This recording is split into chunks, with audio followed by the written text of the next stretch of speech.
আসসালামু আলাইকুম। আমন্ত্রণ জিটিভির সকালের সংবাদের সঙ্গে আছি আমি মুজাহিদুল ইসলাম শিমুল। ময়মনসিংহে এখনো কমেনি হামের প্রকোপ। গত 5 দিনে কোনো মৃত্যুর খবর না থাকলেও রোগী ভর্তি নিয়ে উদ্বিগ্ন রোগীর স্বজনরা। ময়মনসিংহ মেডিকেল কলেজ হাসপাতালে গত 24 ঘন্টায় নতুন করে হাম আইসোলেশন ওয়ার্ডে ভর্তি হয়েছেন 33 জন। বর্তমানে ওই ওয়ার্ডে চিকিৎসাধীন রয়েছেন আরও 135 জন। ময়মনসিংহ মেডিকেল কলেজ হাসপাতালে হামের আইসোলেশন ওয়ার্ডের তথ্যদানকারী কর্মকর্তা ডাক্তার জন্টু সরকার জানান, গত 17 মার্চ থেকে গতকাল পর্যন্ত মোট 2242 শিশু হাম নিয়ে ভর্তি হয়। এর মধ্যে হাম উপসর্গে মারা যান 51 জন। দর্শক, হামের পরিস্থিতির আরো খবর জানাতে ময়মনসিংহ থেকে যুক্ত হচ্ছেন সহকর্মী কাজী মোহাম্মদ মুস্তফা।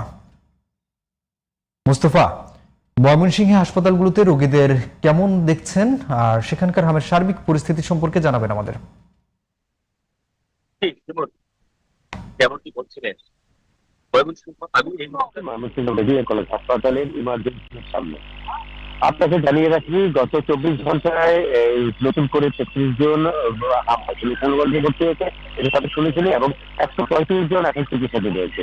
এই চিকিৎসাধীন অবস্থা অর্থাৎ গত 24 ঘন্টায় ক্ষতি হয়েছে মাত্র 30 জনের। অর্থাৎ এখন ডাক্তাররা সর্বোচ্চ চেষ্টা করে যাচ্ছে মানে নিয়ন্ত্রণ করার এবং সেবা দেওয়ার জন্য। আপনাকে বলে রাখি, এই ময়মনসিংহ মেডিকেল কলেজ হাসপাতালে এখানে ময়মনসিংহ বিভাগের 4 জেলা সহ টাঙ্গাইল, কিশোরগঞ্জ, লালমনিরহাট, রংপুরের রোগীরাও সেবা নিতে আছে।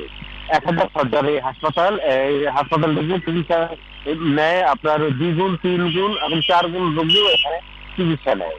ডাক্তাররা সর্বোচ্চ চেষ্টা করে যাচ্ছে এই সেবা দেওয়ার জন্য। আর হামের টিকার কথা যদি বলা হয়, হামের টিকা শতভাগ টিকা সম্পন্ন হয়েছে। এই প্রচারণার ফলে হামের টিকা শতভাগ সম্পন্ন হয়েছে ময়মনসিংহ জেলায়। আর স্বাস্থ্য বিভাগের তথ্য মতে অ্যাকুরেট হামে মৃত্যুবরণ করেছে ময়মনসিংহ এ পর্যন্ত।